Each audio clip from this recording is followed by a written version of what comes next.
자, 오늘 오후에 증거할 하나님의 말씀의 제목은 거기 먼저 14절을 한번 보실까요? 그러므로 우리에게 큰 대제사장이 계시니 승천하시니 곧 하나님의 아들 예수시라. 우리가 믿는 도리를 굳게 잡을지어다 그랬는데 여기 예수님을 큰 대제사장이라고 했습니다. Great High Priest, 큰 대제사장. 즉 위대한 제사장이라고 말씀하고 있는데 이건 이 레위계통의 제사장에 대한 그리스도의 제사장직의 우월성을 의미합니다. 이 말씀에 의지해서 우리의 위대한 대제사장 이런 제목으로 하나님 말씀을 선포와 함께 은혜 받고자 합니다. 제목을 한번 따라서 합시다. 우리의 위대한 대제사장. 그분이 누구세요? 바로 예수 그리스도께서 우리의 큰 대제사장, 위대한 대제사장인 것을 우리에게 말씀합니다. 오늘 본문은 이제 구약의 그 레위계통의 이 제사장 직분보다 그리스도의 제사장직의 탁월함, 우월함을 말씀하는 거죠. 왜 이런 말씀을 지금 계속 반복하는가? 히브리서의 그 수신자들은 그 유대교에서 기독교를 개종한 자들이란 말이에요.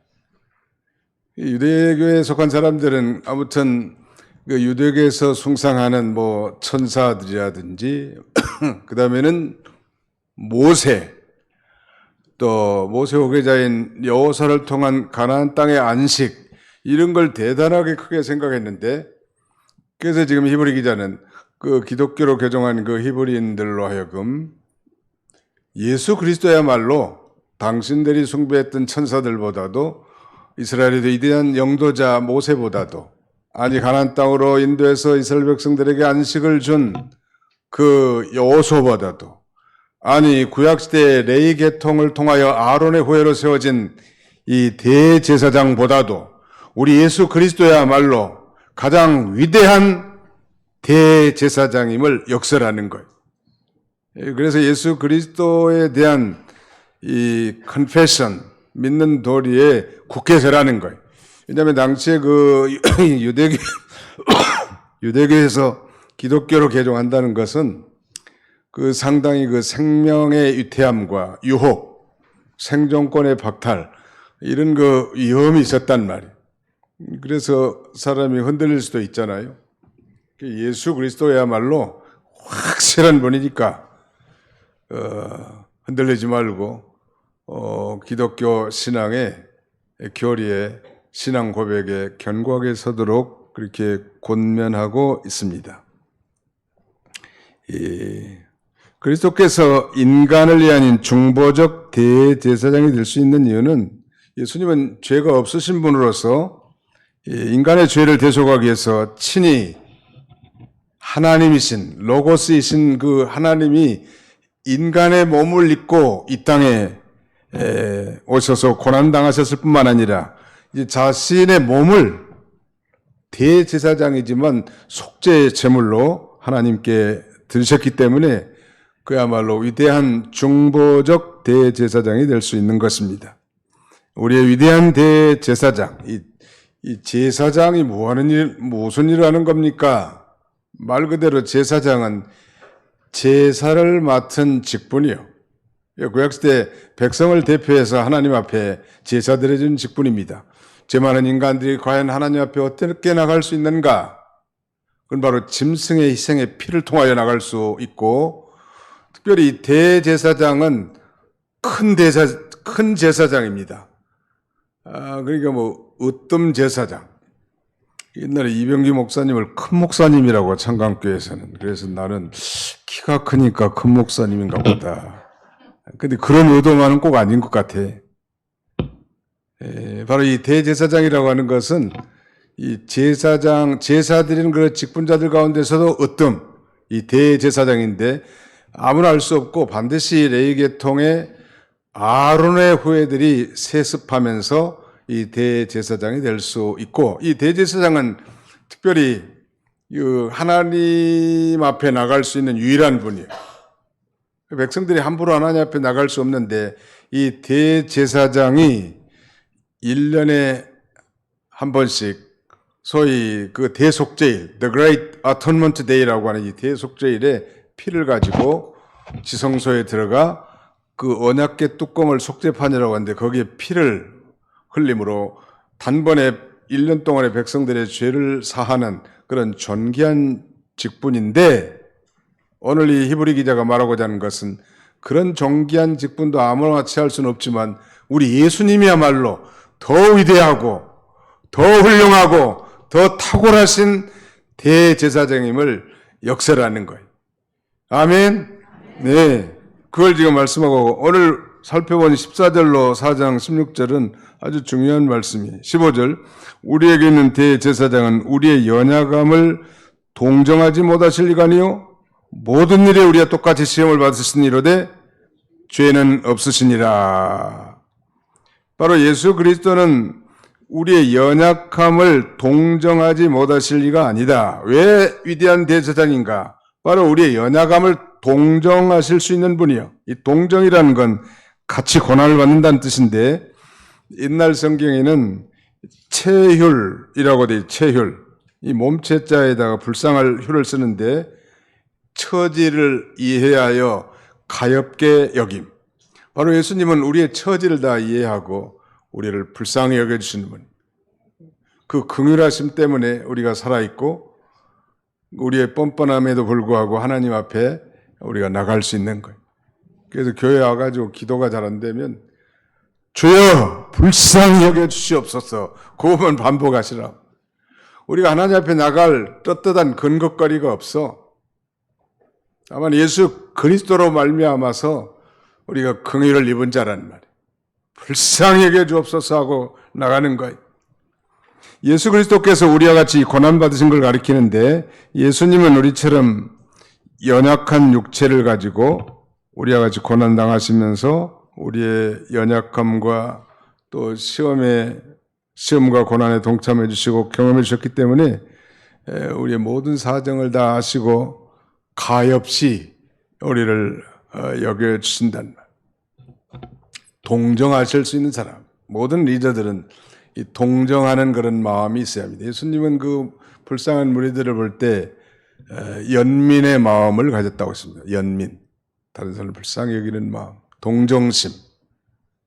매몰차고 아주 이기적이고 자기중심적이고 너무 이성적이고 지나치는 건 좋지 않아요. 다른 사람의 형편도 좀 이해할 수 있고 감싸줄 수 있고 덕을 베풀어 줄 수 있고 너그러울 수 있는 그런 분이 우리 예수님이요. 너그러우신 분이, 아무튼 한없이 너그러우신 분이 우리가 기댈 수 있을 만큼 그 인생을 상담해 주는 소위 그 직분이 카운셀러라고 합니다. 특별히 이 성경적 카운셀러, 크리스찬 카운셀러들에게는 나름 자신이 내방자들을 향한 동정심을 가질 수 있는데, 다시 말씀드리면 카운셀러 자신도 과거에 그런 실패의 경험, 이별의 경험, 실연의 경험, 우울증의 경험, 알코올 중독의 경험, 마약의 경험, 술, 담배 경험, 아무튼 과거에 이 자신도 그런 고통 가운데 살면서 스스로 채워란 그런 것들로 하여금, 그런 배경이 그들로 하여금 다른 사람을 상담해주는 카운셀러가 됐다고 말합니다. 소위 상처 입은 치유자들이죠. 도저히 그런 상처를 경험해 보지 않은 사람을, 도저히 그런 이 상황에 접해보지도 않은 사람이 어떻게 그 내방자의 마음을 어루만져주고 상담해 줄 수 있겠냐는 말. 그래서 우리 하나님께서는 우리가 비록 죄 짓고 잘못한 것이랄지라도, 죄 짓지 않았지만 정말 인생의 굴곡진 길을 걸어가게 하신 것은 그 모든 환경을 통해서 그런 상황에 접한 다른 사람들을 싸매주고 동정할 수 있고 체휼할 수 있게 하는 거예요. 믿으시기 바랍니다. 하나님은 모든 것이 합력의 선을 이루게 하시는 이 전능하신 이 하나님이시죠. 히브리 2장 18절에 보니까 그가 시험을 받아 고난을 당하셨은즉 시험 받는 자들을 능히 도울 수 있느니라. 그가 시험을 받아 고난을 당하셨은즉 시험 받는 자들을 능히 넉넉하게 도울 수 있단 말. 시험 받는 사람들은 주님 앞에 나와서 도움을 호소해야 되겠죠. 그 15절 다시 같이 한번 읽어볼까요? 15절 시작. 우리에게 있는 대제사장은 우리의 연약함을 동정하지 못하실 리가 아니요 모든 일에 우리와 똑같이 시험을 받으시되 이르되 죄는 없으시니라. 예수님 뭐가 없어요? 우리는 죄값으로 고난당하는 게 마땅하지만 예수님은 죄가 없으시죠. 죄가 없으시기 때문에 모든 유혹과 시험을 이길 수 있었고 우리 죄를 대속할 수 있었습니다. 예수님은 죄가 없는 분이시지만 우리와 같이 모든 유혹을 받으신 거예요. 유혹을 우리 성경에는 시험이라고도 번역하는 데가 있는데 그 성지순례 가보니까 이 시험산이라는 게 있더만. The Mount of Temptation. 유혹의 산, 시험산. 예수님이 이제 시험을 받잖아요. 그러니까 예수님이 죄가 없지만 우리와 같이 모든 유혹을 받으셨지만 죄를 범하지 않았다는 거예요. 유혹을 받았으나 죄를 받지 않는 거예요. 우리가 여기서 배울 수 있는 교훈은 유혹을 당하는 것 자체는 죄다, 죄가 아니다? 유혹을 받는 자체는 죄다, 죄가 아니다? 죄가 아니에요. 예수님도 유혹을 받은 거예요. 그러나 죄를 지었어요? 안 지었어요? 안 지는 거예요. 그게 문제예요. 그런 면에서 범죄는 유혹을 받아 넘어간 사람 자신의 책임인 거예요. 우리가 한 주간 살면서 이제 앞으로 일주일 동안 여러 가지 유혹이 있을 거예요. 물질적인 유혹, 이성적인 유혹, 명예 영광에 대한 유혹. 아무튼 별의별 유혹이 많이 있을 거예요. 의를 선택할 것인가, 부를 선택할 것인가. 의를 선택할 것인가, 불의를 선택할 것인가. 우리가 그 선택의 기로에서 성령의 인도를 받아 올바른 선택을 통하여 성공적인 길을 걸어가야 되겠는데, 그런 유혹이 올 때, 예수님처럼 물리치면 대성공이에요. 그런 면에서 우리가, 범죄라고 하는 건 유혹을 받아 넘어간 사람 자신의 책임임을 깨닫게 됩니다. 그러면서 이제, 16절 요절이죠. 같이 한번 읽습니다. 16절 시작. 그러므로 우리는 긍휼하심을 받고 때를 따라 돕는 은혜를 얻기 위하여 은혜의 보좌 앞에 담대히 나갈 것이니라. 외워두면 좋을 것 같아요. 한번 더 합시다. 그러므로 우리는 긍휼하심을 받고 때를 따라 돕는 은혜를 얻기 위하여 은혜의 보좌 앞에 담대히 나갈 것이니라. 우리의 모든 것을 채워라신 대제사장 예수 그리스도가 있으므로, 그러므로 우리가 이 긍휼하심을 받고 때를 따라 돕는 은혜를 얻기 위해서 그 은혜의 보좌 앞에 담대히 나가도록 이렇게 히브리 기자는 권면하고 있습니다. 긍휼하심을 받기를 원하십니까? 정말 때를 따라서 도움이 필요한 것들이 많잖아요. 때를 따라 돕는 은혜를 얻기를 원하신다면 우리가 이제 그 은혜의 보좌 앞에 당당하게 나가는 거예요. 오늘 본문과는 약간 괴리감이 있지만 구약시대 이 선지자는 하나님을 대표해서 하나님의 뜻을 백성들에게 전해줬다고 하면 제사장은 백성을 대표해서 하나님 앞에 나아가는 그런 중보적 사명을 감당하는 것인데, 중요한 것은 신약시대 우리 모든 크리스찬들은 다 제사장이란, 제사의 제자는 그 제사드릴 제자예요. 사자는 맡을 사자. 제사장, 우리 모두가 다 제사장. 종교개혁의 모토 가운데 하나는 모든 신자들은 다 제사장이다. All believers are priests. 모든 신자들은 다 제사장들. 제사장들을 다른 말로 하면 사제들이에요. 사제를 더 노골적으로 표현하면 신부님들이요. 그러므로 저와 여러분이 바로 신약시대의 신부님들이요. 그러므로 우리가 개인적으로 신부 앞에 가서 자신의 죄를 고해성사할 필요가 결코 없고, 우리가 직접 예수 그리스도의 피를 힘입어 당당하게 그 하나님의 그 은혜의 보좌 앞에 나가 우리의 죄를 스스로 잡아가는 거지, 뭐 중간에 매개체가 있어가지고 거기다가 고해성사를 하는 거예요. 정의사제 구현단에 속한 뭐 신부님이 누가 뭐 고해성사했다고 언론에 나온다는 건 우스운 일 아니요? 자기만 할 것이지 왜 언론에다 내?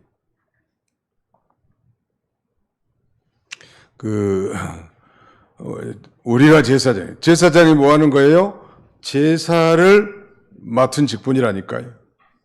제사를 맡은 직분인데, 이 구약의 레위 계통의 아론의 제사장들은 인간이니까 허물이 있겠어요? 없겠어요? 인간이니까 똑같이 우리의 연약함과 결점이 다 있단 말이에요. 그러니까 먼저 자기를 위한 속죄 제사를 드리고, 그리고 이 백성들을 중보하여 하나님 앞에 가서 속죄 제사를 드리는 것입니다. 자기도 연약하니까. 신약 때 말하면 우리 목사님이나 뭐 성도님이나 다 마찬가지죠. 우리 모두가 다 마찬가지란. 우리가 제사장, 하나님께서 우리 모두를 이 제사장 국가로 삼으시고 제사장 나라로 삼으셔서 이방의 세상에 여호와의 신앙, 이 복음을 전하는 그 사명을 감당하게 하려고 하시는 거예요. 가정에서, 불신 가정에서도 내가 믿는다면 제사장, 전도하는 게 사실은 제사장 직무를 감당하는 거예요. 이 제사장은 바로 제사를 드려주는 그런 직분이란 말이에요. 자신을 위해서 먼저 제사를 드리고, 그리고 백성들도 하나님이 받으심직하도록 하나님과의 올바른 관계를 형성해주는 직분이 바로 제사장인데, 그 제사장 가운데 우두머리 제사장, 이게 바로 이 대제사장입니다. 중요한 것은 신약시대 우리 모든 성도는 그 또 다른 중개자, 중보자인 어떤 신부나 사제를 통해서 하나님 앞에 나가는 것이 아니고, 이제 예수님의 피를 힘입어 담대하게 하나님 앞에 나갈 수 있는 하나님의 아들과 딸이 된 거예요. 우리 하나님의 자녀들이요. 그래서 히브리 10장 29절인가요? 그러므로 예수의 피를 힘입어 우리가 성소에 들어갈 담력을 얻었느니 그 길은 우리를 위하여 열어놓으신 산 길이요, 새롭고 산 길이요, 휘장은 저의 육체니라. 예수님이 이제 십자가에서 구속을 성취하셨을 때 이 지성소와 성소를 가로막고 있는 휘장이 위로부터 쫙 찢어져 가지고 누구든지 다 이제 그 지성소에 임재해 계신 하나님 앞에 당당하게 나갈 수 있는 특권이 생겼단 말. 이거 지금도 언제든지 어느 때든지 집에서든지 교회에서든지 타지에서든지 정말로 그 은밀한 곳에 들어가서 하나님 앞에 회개하고 그 예수 그리스도의 피를 의지해서 당당하게 그 하나님 앞에 나갈 때 하나님 우리를 들으시고 또 응답해 주시고 그 신령적 교통할 수 있게 해준다는 말. 왜? 우리가 제사장. 우리 옆에 사람은 쳐다보고 우리가 제사장입니다. 시작. 우리가 제사장입니다. 졸지 못하게 하려고 하는 거 이게 고단수요. 이렇게 인사하면 못 졸 거 아니에요?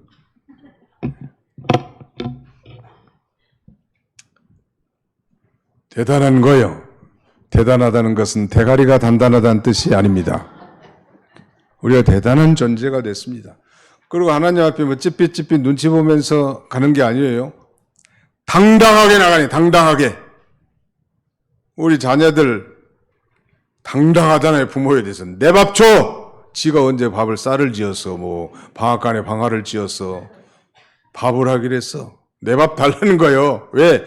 자녀니까 부모에게 그걸 요구할 것이 있는 거죠. 우리가 하나님의 자녀요. 예수 그리스도를 믿음으로 말미암아 하나님의 자녀가 됐으니까 담대하고도 당당하게 나가는 거예요. 아버지! 하고 나가 부르짖는 거예요. 나는 이 성도들이 아버지란 말을 잘 못 부르는 사람들은 수상하다고 생각합니다. 그건 그 아버지의 진짜 아들인지 유전자 검사를 해봐야 돼. 정말로 예수 그리스도의 피로 죄사함, 곧 구원을 얻은 하나님의 자녀라면 아빠, 아버지 하고 당당하게 부를 수 있어야 돼. 한번 해볼까요? 아빠, 아버지. 잘 못 부르는 사람이 몇 사람 있네. 입술만 살짝 이렇게. 다시 아빠, 아버지. 예, 기도 잘 안 되면 아버지만 불러. 아버지 뭐 가래 이 바지가랑이만 자꾸 늘어지면 살 길이 열린다. 뭐 기도 미사 요구할 필요도 없어요. 아무튼 우리와 똑같은 시험을 받으실 때 예수님은 죄가 없으신 분이고 그래서 우리가 은혜의 보좌 앞에 당당하게 이렇게 나갈 수 있는 그런 존재가 됐다는 것. 두 번째 메인 아이디어는 이제 대제사장의 특징에 대해서 여기 이제 5장으로 넘어가서요. 아무튼 4장 그 16절이 요절이라고 했으니까 아주 중요한 절이에요. 이걸 잘 외워서 긍휼이 필요할 때 정말 이런 때 정말 하나님의 도우심이 필요할 때마다 은혜의 보좌 앞에 당당히 나가서 기도하면 하나님이 긍휼을 베풀어 주시고 하나님이 돕는 은혜를 반드시 베풀어 줄 줄로 확신합니다. 그 은혜의 보좌는 구약시대로 말하면 율법의 그 성소 안에 지성소에 들어가면 소위 그 언약궤가 있는데 그 언약궤 뚜껑을 우리는 속죄판이라고도 부르지만 다른 이름은 이 mercy seat라고 자비의 좌소, 자비를 베풀어 주신 하나님의 임재의 처소가 거기요.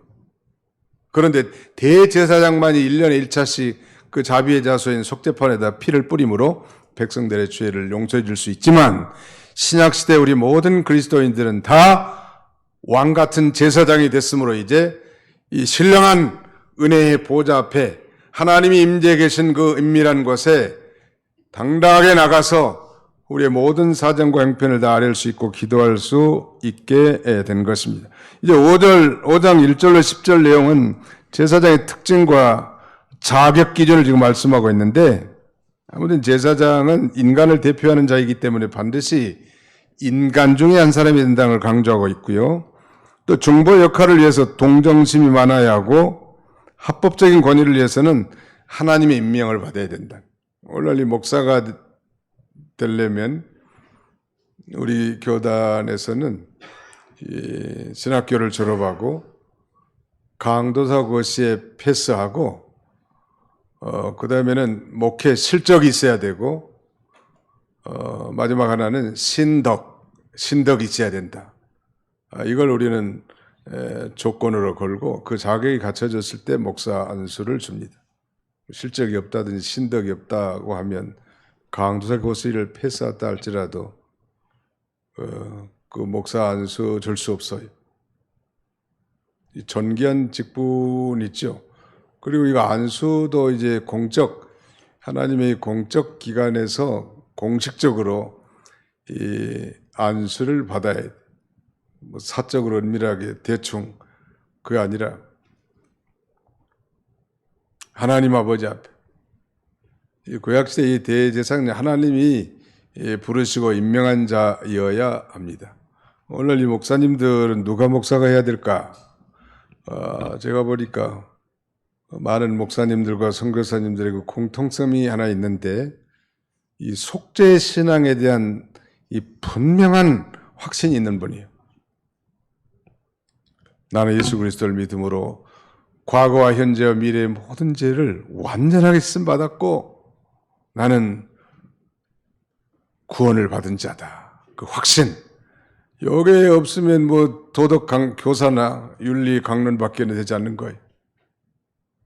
우리가 다 아무리 없는 사람이 없지만 바로 이 구속에 대한 확신이 대단히 중요합니다. 이것이 어떻게 보면 하나님께 소명받은 바로미터 중에 하나라고 할 수 있겠습니다. 그래서 오늘 1절로 10절까지는 모든 인간은 죄로 인해서 제사장이 필요하다는 것. 우리의 대제사장은 누구예요? 바로 예수 그리스도라는 것. 우리가 섬기는 대제사장 그리스도는 바로 이 구약의 레위 계통의 아론의 반차를 따른 제사장보다 그 그 영혼성 면에 있어서, 반열에 있어서 아주 탁월하십니다. 구약시대는 제사장이지만 나이가 들면 종신직이에요, 구약시대 대제사장은. 그럼 나이가 되면 죽고 또 죽으면 다른 사람이 또 대제사장에 서야 될 거 아니에요? 근데 우리 예수님은 그 대제사장이 영원한 대제사장이에요.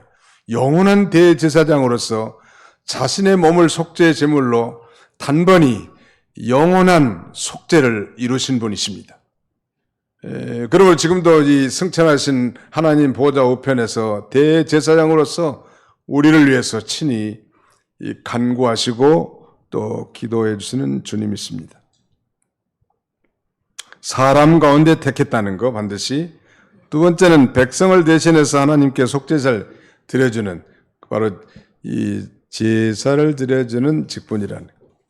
또 그 민수기에 보면은 이 제사장의 축복이 나오는데, 우리 모든 성도님들, 목사님만이 아니라 우리 모든 성도님들이 다 제사장들이, 서두에 말씀드렸지만 모든 신자는 다 제사장들이다. 이것이 종교개혁의 중요한 원리 중에 하나예요. 목사님만 제사장이고 무슨 장로님만 제사장이 아니고 직분이 없는 신자라도 진실로 예수님을 믿는 사람들은 다 제사장들이. 그러니까 많이 축복해주고 그 다음에 자신도 철저히 죄를 회개하고 하나님 앞에 살 뿐만 아니라 그들도, 우리 자녀손들이든 우리 어린 주일학생들이든 그들도 정말 하나님이 받으심직하도록 늘 우리가 기도해 주는 거예요. 마치 욥의 자녀들이 대사를 치른 다음에 그 아버지가 혹시라도 그 자녀들이 잘못했을까 봐 하나님 앞에 제사를 드렸던 것처럼 우리 부모들이 다 제사장인 줄 알아야 돼. 시원찮은 부모가 돼가지고 자녀를 영적으로 이끌지 못한다면 그거 참 부끄럽다. 그리고 마음껏 축복해 주세요. 아버지 축복 기도해 주라고, 자녀들을 위해서도. 자기 자녀들도, 제가 초창기에는 우리 애들이 아주 어렸을 때 초등학생들한테는 머리 대라, 축복해 줄게. 그럼 머리 갖다 대. 학교 가기 전에 머리 한번 대면은 원래가 주여 이놈을 복을 주시옵소서. 그래서 기도를 해서 그런지 복을 많이 받은 것 같아, 아들이. 그 자녀들 머리에다가 안수해 준데 누가 뭐라 하겠어요? 꼭 머리에 안수 안 해도 괜찮아. 어떻게든지 축복 기도를 많이 해주라고. 주여, 이 자녀가 정말 영혼이 잘된 것처럼 범사도 잘 되고 강건하게 주시옵소서. 아니, 내 손자 손녀들이 정말 하나님을 경외하고 그 명령을 지키는 복된 자녀가 되게 해주시옵소서. 평안을 주시고 그의 삶에 은혜를 나려 주옵소서. 얼마나 좋냔 말이요. 다른 사람 정죄하고 너 숙제했어 안 했어? 너 그렇게 살면 돼? 그러지 마시고 많이 축복해 주세요. 왜? 우리가 제사장이. 제사장의 일은 축복해 주는 일이고 그 다음에 제사를 드려주는 일이 제사장 아니요? 그 사명들을 가정에서든지 교회에서든지 우리가 잘 감당해야 합니다.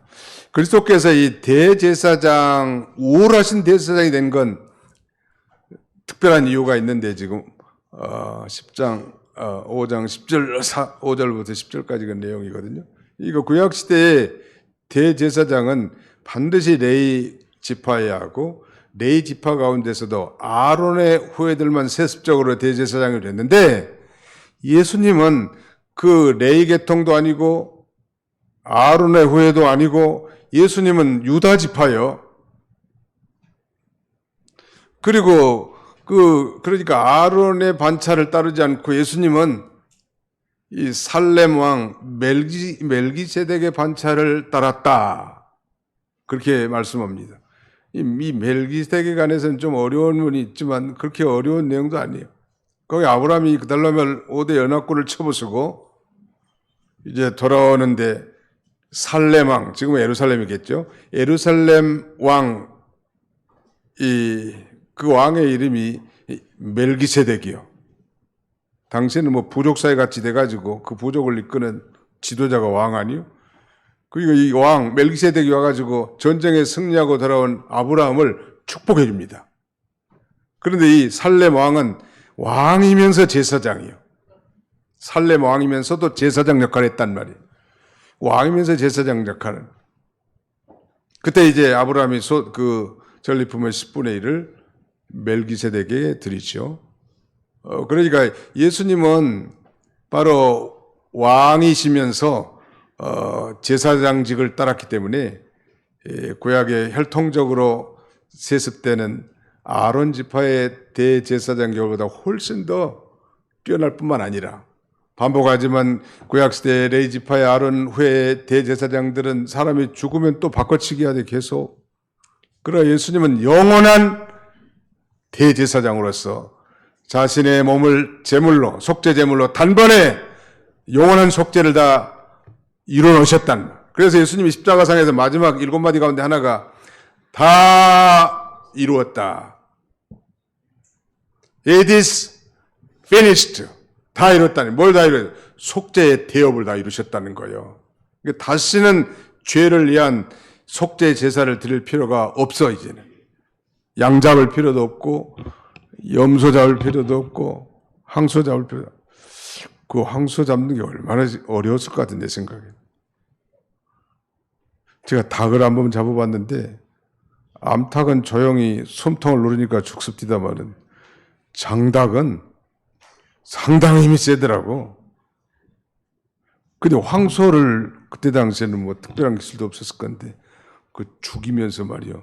그 피를 받아가지고 제사를 드렸다. 아유 참. 요새 그 우리가 소고기 맛있게 먹는데 말이요.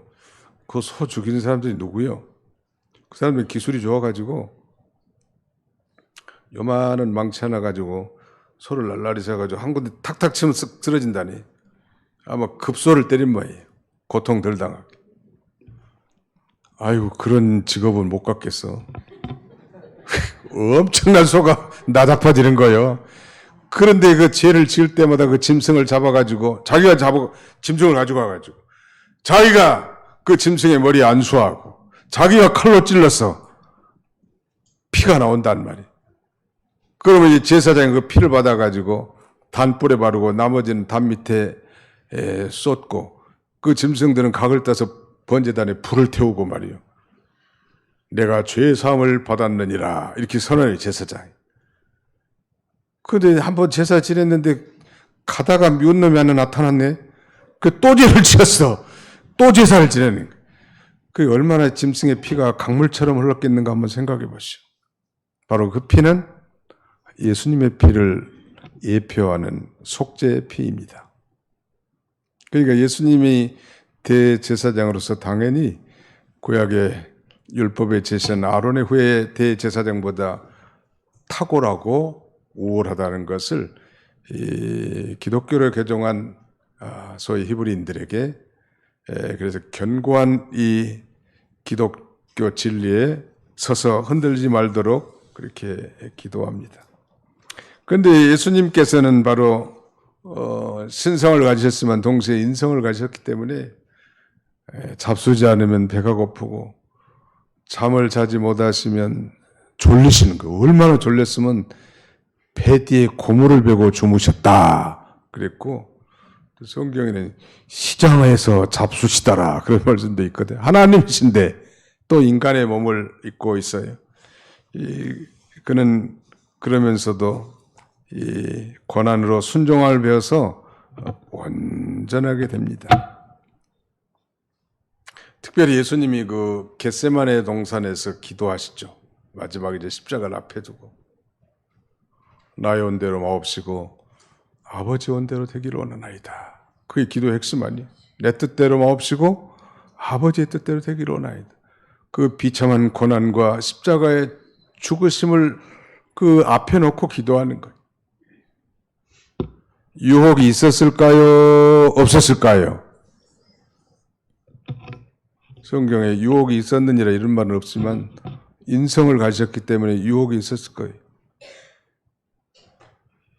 그 마귀는 틀림없이 예수님으로 하여금 너는 하나님의 아들이신데 이런 이 비참한 방법을 통해서 굳이 구속을 성취할 필요 뭐가 있느냐? 십자가를 지지 말아라.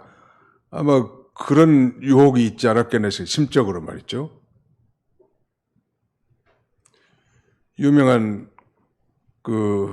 영화 The Passion of the Christ라고 하는 그리스도의 순환이라는 영화에 보면 이 영화의 실를 시작하는 이 서론 부분에서 감독 멜 깁슨은 아주 거듭난 크리스찬인데 그 도입 부분에서 뱀을 하나 등장을 시킵니다. 예수님이 겟세마네에 기도를 하면서 뱀이 지나가는 것을 예수님 발로 팍 치는 거예요. 그러면서 이제 화면이 바뀌는 효과를 넣고 있습니다. 그거 보면 분명히 겟세마네 동산에서 기도할 때 유혹이 있었지만 예수님은 그 유혹을 이기셨어요? 못 이기셨어요? 이기시고 그 모든 고난을 다 당하시고 마침내 십자가에 죽으신 하나님의 뜻을 성취했단 말이에요. 아마 자기가 제일 십자가에서 벗어나게 하려고 하는 그 마귀의 심각한 유혹을 받으셨지만 기도로 승리하셨고 그 결과 우리의 연약함을 아시고 우리도 체험할 수 있는, 우리도 얼마나 유혹을 많이 받는데 그 유혹을 이길 수 있는 유일한 비결은 기도하는 거예요. 예수님께서는 하나님에 대한 경외심으로 참된 기도를 하셨고 또 그 시험에서 승리하는 비결은 기도하는 것밖에 없어요. 형식적인 기도 말고 예수님께서도 너희가 시험에 들지 않도록 깨어 기도하라 그랬는데 그 시험이라는 게 달리 번역하면 유혹이거든요. 유혹이 스쳐 지나갈 수는 있지만 그 유혹에 빠지는 것은 그 죄책이 우리에게 있는 거예요. 그러니까 유혹에 넘어가지 말라는 거예요. 예수님은 그 유혹에 넘어가지 않고 자신 앞에 닥친 십자가의 고난을 다 당하시고 하나님이 인류를 죄에서 구원할 위대한 경영과 계획을 성취하신 거예요. 죄에 퍽퍽 넘어간 사람들은 하나님 앞에 기둥과 같이 쓰임받기 어려워. 이기라고 이제. 예수님이 이겨놨으니까 우리도 이길 수 있고 내 힘만으로는 안 되지만 내 안에 계시는 예수의 영 성령님이 계시니까 그 성령님의 도우심을 힘입어서 모든 유혹을 이기라. 이 하나님의 이 천국 세계는 이긴 자의 세계예요. 진자는 이긴 자의 종이라고 했는데 맨 패배해가지고 그 하늘의 기쁨이 충만하게 넘칠 수 있겠냐는 말. 얼마나 이겨나가는 예수님처럼. 그래서 그가 영원한 구원의 근원이 되신 것입니다. 오늘 우리의 위대한 대제사장, 그분은 바로 예수 그리스도신데 그가 위대하던 것은 우리의 연약함을 즉 체휼하시고 우리가 똑같은 유혹을 받으시되 죄를 짓지 않으셨다는 것. 그리고 마침내 구속을 성취하셨고 이제 우리 모두가 다 제사장으로서 허물도 많고 도덕적인 결점도 있고 인간적인 결점도 많지만 예수님의 피를 힘입어서 당당하게 하나님 앞에 나와 자복하고 회개하면 그 모든 죄를 깨끗이 용서받고 또 불쌍히 여김을 받고 자녀 문제, 직장 문제, 사업 문제, 인생 문제 그 도움이 필요할 때마다 도움을 얻을 수 있는 길을 우리에게 열어놓으신 거예요. 열어놨는데 누리지 않으면 되겠냔 말이에요. 이런 복된 성도들이 다 되시기를 주님의 이름으로 축원합니다. 기도합시다. 살아계신 거룩하신 우리 아버지 하나님, 오늘 안식일을 맞이하여 주의 백성들을 불러 모시고 이 오후 시간에도 함께 예배하게 하심을 참으로 감사합니다. 그러므로 긍휼하심을 받고 때를 따라 돕는 은혜를 얻게 하여 은혜의 보좌 앞에 담대히 나갈지니라 말씀하셨사오니 우리가 비록 약하고 추하지만 주께 나가면 우리에게 힘주시고 우리의 모든 추함을 써주시는 주님 앞에 나가 사제의 은총을 입고 성령을 힘입어 하나님이 기뻐하신 뜻을 이 땅에서 실행하는 왕같은 제사장으로 살아갈 수 있는 우리 모두가 다 되게 주시옵소서. 제사장은 백성들을 축복할 뿐만 아니라 저들의 죄를 사하는 직분이라고 했사오니 날마다 우리도 십자가를 밟으면서 우리의 사제 은총에 감격해서 살고 다른 사람들도 우리 하나님이 받으심지 가도록 늘 기도해주고 축복해줄 수 있는 우리 모두가 다 되게 주시옵소서. 예수님의 이름으로 기도하옵나이다. 아멘.